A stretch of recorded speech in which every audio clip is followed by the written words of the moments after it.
Barack and Michelle Obama, they wrong for this one. Haven't you been picking up on what's going on out there?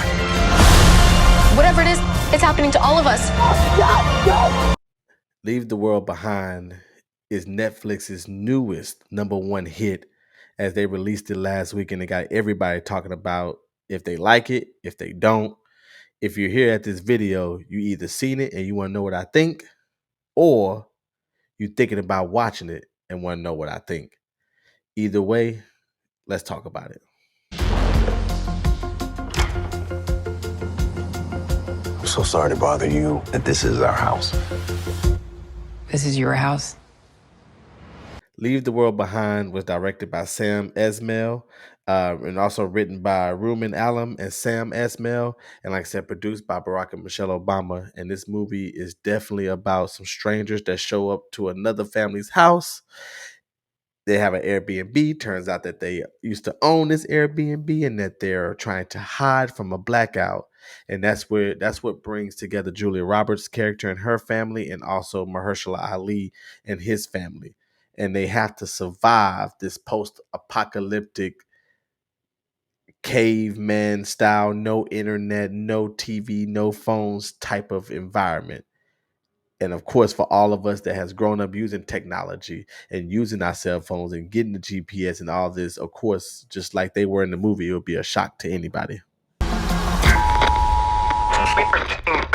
We are seeing ongoing cyber attacks across the... For me, this movie really kept me engaged.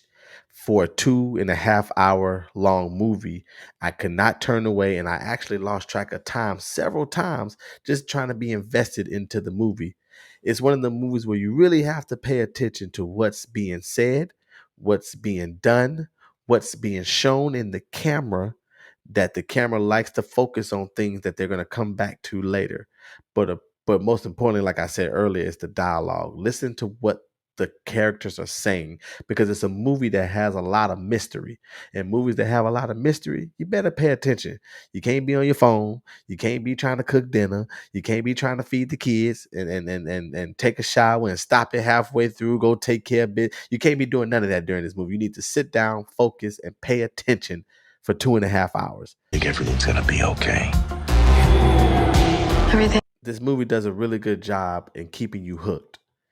And part of that is really the storytelling and the writing with the movie. The storytelling is very great. I think each character has a great moment in the movie. And it's always good to good stories, good character development can happen when there's not many characters in the movie to begin with. I think all in all, the amount of people in this movie that has lines, maybe 7 to 10 people.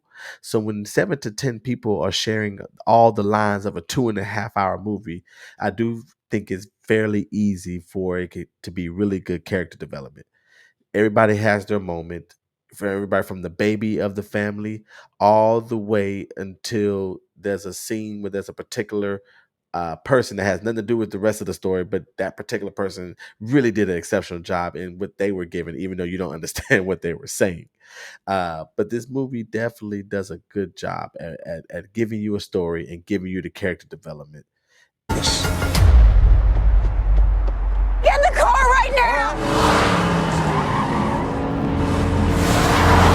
Towards the middle of this movie, you really start to kind of start unpacking the layers, because of course in the first act of the film it's just kind of the rising action. It's just kind of, this is the story, this is our characters, this is where we're headed, this is what we want to wait to show you. This is where you're kind of getting all the build up. In the second act is when they really start unpacking the story a little bit. They give you a little bit. They take off a layer and then they just relax. They let the movie go on. It's not until the third act where things start to make a full circle. Now you're understanding what's happening. Now you see why this was said earlier. Now you see why the camera showed you this earlier. Now it definitely answers a lot of questions. But in all movies like this, it also reveals a set of new questions.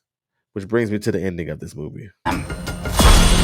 Everything I know, I have told you. I don't believe you. The ending of this movie is the one thing I've seen across Twitter, across Facebook, across Instagram, across all social medias, is the one thing I've seen that people all agree that nobody really liked how they ended the movie. For me, I like to tell people that the movie ended like a season finale of a TV show that had already been renewed for the following season. It left you with, okay, I can understand the closure, and I can't wait to see what happens next season. But for a movie, people say, oh, well, they left it open for a part two. I don't necessarily think this movie deserves. Now, I don't think deserves is the right word. I don't think that this movie needs to make a part two because I think that's part of the mystery of the movie. Of course, it ends on a cliffhanger, not like Fast X, where it ends in the middle of a fight scene, but it does end with some kind of closure, but it leaves it opens up way more than it closes. And I think that's the problem that people are having with this movie. Happening to all of us. I just want to know. All in all, when you're making a movie or you're making TV shows, the ending is what really puts the bow on the gift for people. You can have a movie that can be a 10 all the way through, but if they don't stick the ending, then people will definitely knock it back down some points. So for me, when I first initially watched it, I gave it an 8.5, but after sitting back and letting it sit for a couple of days and having to think about that ending and thinking about some other issues that I witnessed in the movie, I'm definitely going to have to give it a 7.5. And with that being said, 7.5 is very good. That's a good day night sitting at home. I do think it's a movie that is worth watching, and I really want to know y'all opinions of the movie. So please let me know down in the comments. I can't wait to talk to you about it. Maybe we'll drop a spoiler movie. Until next time, don't cancel me or my movie reviews and opinions. This is Petry Perfect. I'm out.